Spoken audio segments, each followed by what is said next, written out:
Som-hi, anem directes al gra. Avui desgranarem una d'aquestes històries que semblen trates d'una pel·lícula d'espies, però que és 100% real.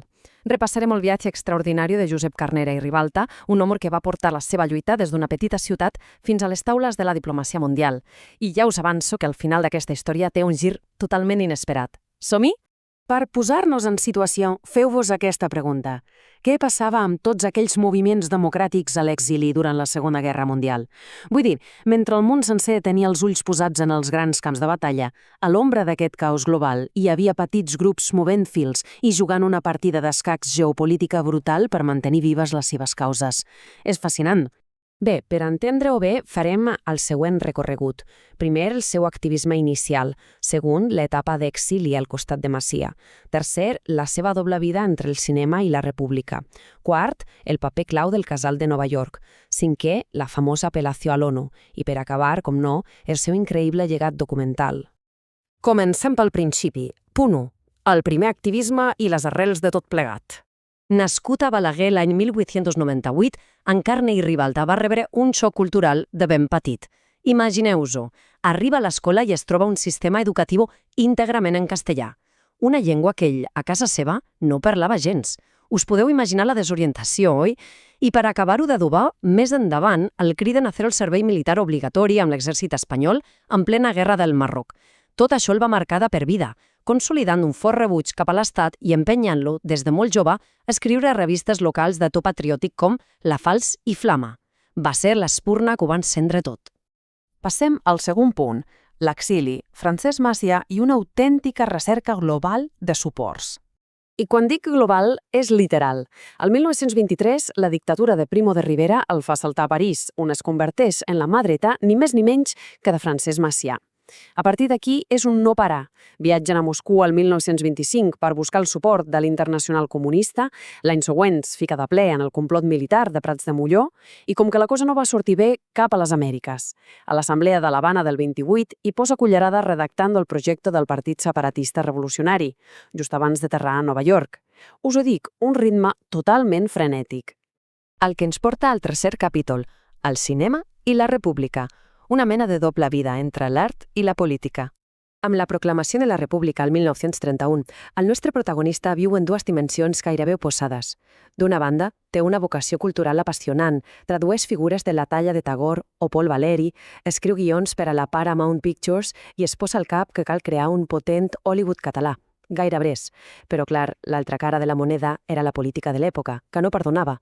Fa de cap de premsa del Parlament, de comissari d'espectacles i, bé, de fet acaba a la presó per mantenir-se lleial al govern durant els fets d'octubre del 34. Literalment, l'art i el risc xocant de ple. I arribem a un punt clau, al quart, al Casal Català de Nova York i com organitzen la resistència. Atenció, perquè això és digne d'una novel·la. Després del seu segon exili per la Guerra Civil, el casal de Nova York no era només un punt de trobada per fer el cafè. No, allà s'hi cuia alta diplomàcia. Amb figures com Josep Maria Fontanals com a president i Joan Ventura i Sureda van muntar un comitè d'acció català.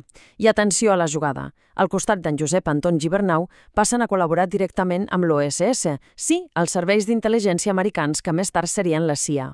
Fins i tot van arribar a planificar amb ells una potencial invasió aliada d'Espanya entrant per la platja de Badalona. L'objectiu? Fer caure Franco i forçar un plebiscit nacional a Catalunya. Tot això mentre pressionaven l'opinió pública nord-americana amb la revista Free Catalonia i emetent per la ràdio CBS. Increïble, oi? Tota aquesta hiperactivitat va donar els seus fruits a nivell diplomàtic. L'any 1942 aconsegueixen ser reconeguts oficialment com la delegació als Estats Units del Consell Nacional de Catalunya, que tenia la seu a Londres. De cop i volta, tenien credencials i actuaven com els interlocutors reals d'un govern a l'exili. Una fita majúscula. I això ens prepara el terreny pel cinquè punt, l'apel·lació a l'ONU i el gran clímax a San Francisco.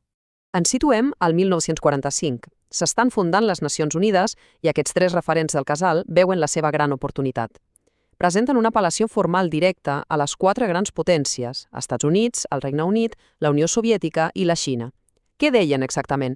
Doncs demanaven, de manera totalment neutral però molt ferma, que els drets d'aquells que no podien parlar fossin reconeguts i considerats de manera justa en la nova Carta Mundial. L'objectiu clar era aconseguir un plebiscit per resoldre la qüestió de fons. I fixeu-vos en la magnitud de la xifra. 3 milions. Ells van intentar posar veu a 3 milions de persones, actuant com altaveus internacionals d'un territori que, sota el nou règim totalitari intern, estava completament emmordassat. I finalment, el punt 6, que per mi és on la història fa un gir fascinant. Un llegat documental històric per preservar la veritat. El propi Carner i Ribalta ho volia deixar tot ligat. L'any 1971 escriu en català les seves memòries i les publica a París el 1972, amb un títol que ho resumeix tot, de Balaguer a Nova York, passant per Moscou i Prats de Molló. Allà ho explicava amb tots els ets i uts. Però sabeu què va passar? Doncs que durant dècades gairebé ningú no li va fer gaire cas. La magnitud de la seva obra i tot l'afer diplomàtic van passar totalment desapercebuts per la historiografia oficial. Però atenció, perquè aquí ve el gir de guió que us prometia. Carner i Ribalta havia deixat meticulosament tot l'arxiu de Nova York que justificava l'apel·lació i va deixar escrit que, en morir, s'entregués a l'Arxiu Nacional de Catalunya. Doncs bé, la persona encarregada de fer-ho, l'historiador Víctor Castells, s'hi va negar en redó l'any 1994 i s'ho va quedar al seu fons personal. I aquí ve la ironia del destí. Quan Castells mor, els seus marmessors lliuren tota la seva documentació a l'Arxiu Nacional l'any 2018 i entreguen els papers d'en Carner i Ribalta sense ni tan sols saber-ho, un autèntic atzar que va quedar allà ocult fins que es va descobrir per casualitat el 2020 i finalment es va fer públic l'any 2021. I no ha estat fins a l'aparició d'aquests papers amagats que el testimoni de les seves memòries ha agafat per fi el ressò que mereixia. Ha hagut de ser ara, en publicacions modernes, que s'ha posat negre sobre blanc tota la magnitud de l'apel·lació a les Nacions Unides i de les aliances amb l'espionatge americà, una dimensió històrica colossal que havia estat literalment tancada en capses durant dècades. Així que, per acabar, aquest descobriment quasi accidental ens ha de fer reflexionar. Si això, que involucra la intel·ligència aliada a la Segona Guerra Mundial i a l'ONU, va estar un pèl de perdre's per sempre, quants altres capítols clau de la nostra història deuen estar agafant pols en arxius personals, esperant que algú obri la capsa correcta? És una autèntica lliçó sobre la fragilitat de la memòria.